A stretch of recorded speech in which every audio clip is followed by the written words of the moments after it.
ట్రైలర్లు చూసుకుంటా రోజంతా నువ్వేంద్రా నాకు అడ్వైస్ ఇచ్చేది. నువ్వు లోపలికి వెళ్ళు, నువ్వు నోరు మూసుకొని లోపలికి వెళ్ళి నీతో వచ్చి మాట్లాడతా నేను.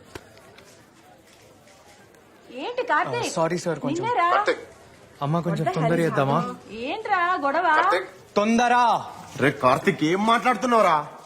మారేడుపల్లి నుండి జూబ్లీస్ పోయినావు, ఇప్పుడు జూబ్లీస్ నుండి యుఎస్ పోతున్నావు. అదేనారా నీ ఐడియా ఆఫ్ డెవలప్మెంట్ అంటే? అరే ఇప్పటికి 4 years అయిందిరా. గోవా వచ్చిన మారతాం అనుకున్నా. ఆహా, 1 second. నువ్వు మారేడుపల్లి నుండి జూబ్లీస్ పోయినా, జూబ్లీస్ నుండి యుఎస్ పోయినా, నువ్వు మారేడుపల్లి గుర్తుపెట్టుకో. అరే నీకు ప్రతిదీ బిజినెస్ డీలేనారా? ఎప్పుడు ఇచ్చిన పైసలు పైసలు పైసలు అని చస్తావెందుకురా? ఏమన్నంటే బ్రాండెడ్ బట్టలు వేసుకోవాలి, పెద్ద పెద్ద కార్లలో తిరగాలి, రేర్ వైన్ తాగాలి, ఫేక్ ముచ్చట్లు పెట్టాలి, హై క్లాస్ ముచ్చట్లు పెట్టాలి. రే లైఫ్ అంటే నలుగురు నచ్చిన వాళ్ళతో వండుకుంటా, 4 మెతుకులు అన్నం తినుకుంటా, నచ్చిన పని చేసుకోడు. అరే నువ్వు పక్కన జరుగు, దాంట్లో ఉంటదిరా సుకూన్. నువ్వు కెమెరా పట్టుకున్నప్పుడు ఫాల్తు ఫాల్తు వీడియోలు ఫోటోలు తీస్తుండే చూడు, అప్పుడు నీ ముఖంలో ఉంటుండే రా సుకూన్.